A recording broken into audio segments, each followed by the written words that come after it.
Hello everyone. Shriman Narayan दोस्तों, आपके अपने चैनल हर दिन कुछ नया में आपका बहुत बहुत स्वागत है। तो आज हम इस वीडियो में बात करेंगे कार्तिक पूर्णिमा यानी कि देव दिवाली महापर्व के बारे में। इस पर्व की कथा क्या है और यह पर्व मनाने का महत्व क्या होता है और यह महापर्व क्यों मनाया जाता है, तो वीडियो में संपूर्ण जानकारी दी गई है, इसलिए वीडियो में अंत तक बने रहें। तो पौराणिक कथाओं के अनुसार तारकासुर नाम का एक राक्षस था जो कि बहुत ही शक्तिशाली था और उसने अपनी शक्ति का दुरुपयोग कर देवताओं को परेशान करना शुरू कर दिया और उसके अत्याचार से सभी देवता बहुत परेशान हो गए। और एक दिन सभी देवता एकत्रित होकर महादेव के पास गए।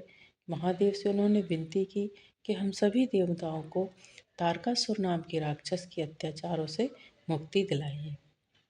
तब महादेव के पुत्र श्री कार्तिकेय भगवान जी ने तारकासुर राक्षस का वध किया और राक्षस के वध से सभी देवता बहुत प्रसन्न हुए।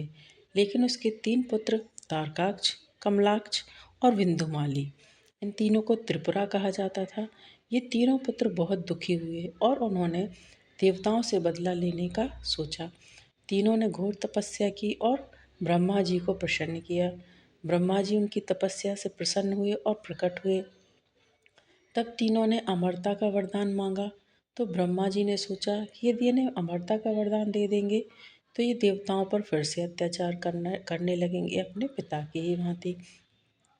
तो ब्रह्मा जी ने उसने अमरता का वरदान देने से साफ मना कर दिया और कोई दूसरा वर मांगने को कहा। तब तीनों ने मिलकर कहा कि हम अपना एक अगर अलग नगर बसाना चाहते हैं और हमें कोई मारे ना। यदि कोई हमें मारना चाहे तो तीनों को एक ही तीर से मार सके। मतलब कि तीनों भाई जब एक ही डायरेक्शन में हो, एक ही दिशा में हो, तभी मार पाए, अलग अलग तीरों से, अलग अलग अस्त्र शस्त्र से ना मार सके। तो ब्रह्मा जी ने तथास्तु कह दिया और तीनों बहुत खुश हुए। तीनों ने अपना एक अलग नगर बसाया और देवताओं को परेशान करना शुरू कर दिया। फिर से देवता उन तीनों के अत्याचारों से बहुत परेशान हो गए और महादेव के पास गए। महादेव से अपनी कथा व्यथा सुनाई। तब महादेव ने श्री विश्वकर्मा भगवान से एक रथ का निर्माण कराया और उस रथ पर सवार होकर राक्षसों से युद्ध करने के लिए निकल पड़े।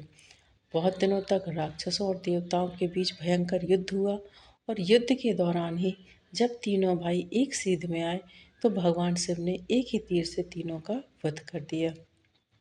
तीनों राक्षसों के वध से सभी देवता बहुत प्रसन्न हुए और तभी से भगवान शिव को त्रिपुरारी कहा जाने लगा, क्योंकि उन्होंने एक ही तीर से तीनों भाइयों यानी त्रिपुरा का वध किया। तो महादेव त्रिपुरारी कहे जाने लगे और इसी खुशी में उसी दिन सभी देवताओं ने देव दिवाली का महापर्व मनाना शुरू कर दिया।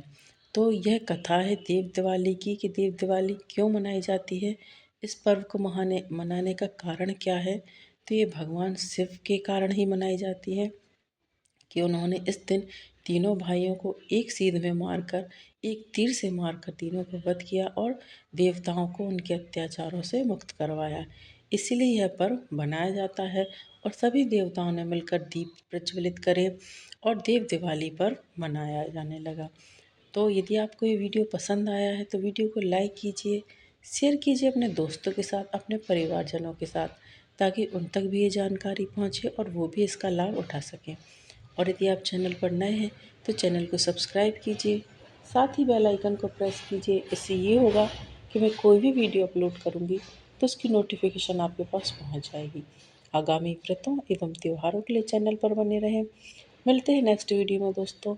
कमेंट्स में हर हर महादेव एवं श्रीमन नारायण अवश्य लिखें।